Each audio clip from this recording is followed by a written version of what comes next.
I have a few thoughts prepared, but I want to start by just commenting on this question about why is it difficult? Why are certain conversations difficult? And to me, it's always risk. Personal risk. Oh God, it's going to be embarrassing. It's going to be awkward. It might blow up. Somebody might scream at me. So personal risk. And then there's business risk, and all those statistics went up there about the cost of not having the conversations, letting problems go unaddressed because they're uncomfortable to talk about. So I think that's why there'll always be difficult conversations, and you'll know they're difficult because you'll worry about having them. If you're not the least bit concerned about having a conversation, it's not difficult. And another word that came up earlier in the conversation, I think someone mentioned that it takes courage. And that's why it takes courage, because you got to do something, even though it's scary and it's not comfortable. But one thing that wasn't mentioned until the very end, Roy, you mentioned your friend that was such a great leader and who would always ask questions. Can you help me understand what happened?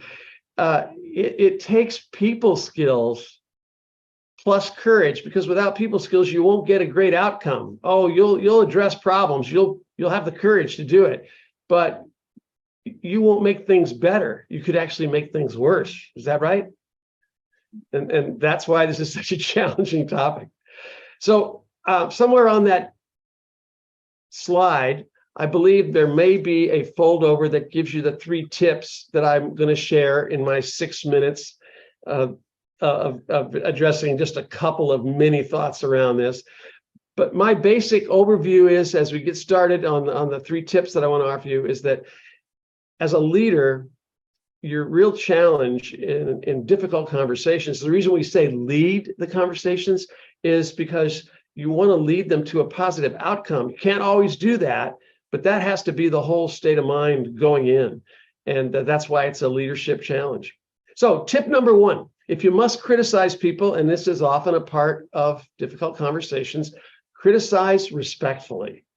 I mean, just imagine a performance improvement conversation that started like this. The manager says, Lauren, I believe in being completely honest. So I'm going to lay out this message to you in terms that are so simple, even you can understand them. And then the manager hands, yes, it's a bit of a gag, but the manager hands her a sheet of paper, and there are 7 things listed on there that are things that the manager says just drives him crazy about Lauren. And over the next few moments in the conversation, there's a minute or so spent on each one of these 7 things that the person is driving him crazy with their irritating behaviors at work. Well, by the time the manager gets to the end of the 7th one, Lauren has already figured out, man, I'm going to lose this job. I mean, the message, the body language, the tone is so clear that if I don't straighten this all up, I'm out. So naturally, looking out for herself, Lauren immediately starts thinking, not how can I get better, but how can I get out of here? And sure enough, 3 weeks later, she gets her notice. Expensive turnover costs fall on the company. The manager himself is right back to having to train somebody who's not ready to do the job up to stuff. And so I would call that a situation where the manager had the courage to have a difficult conversation, but did not have the people skills. So criticize respectfully would sound a little bit different, something like this. Hey, Lauren, if you have a minute, I've noticed the conversations with your people when you hear ideas that they bring to you on how to improve our service around here, I just sense that you're defensive. It's almost like, well, why should we change anything? And yet I kind of feel like the thing I would look for in a leader like you is to encourage your people to bring you ways that we can improve our customer experience around here. What do you think?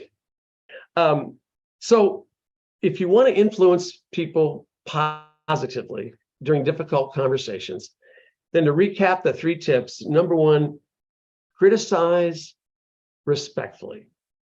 Number 2, don't just tell, ask. Start a conversation by asking. And then 3rd, Your real leadership meta power is the empathy that Ted Lasso reveals in his character during that show on television. So empathize like Ted.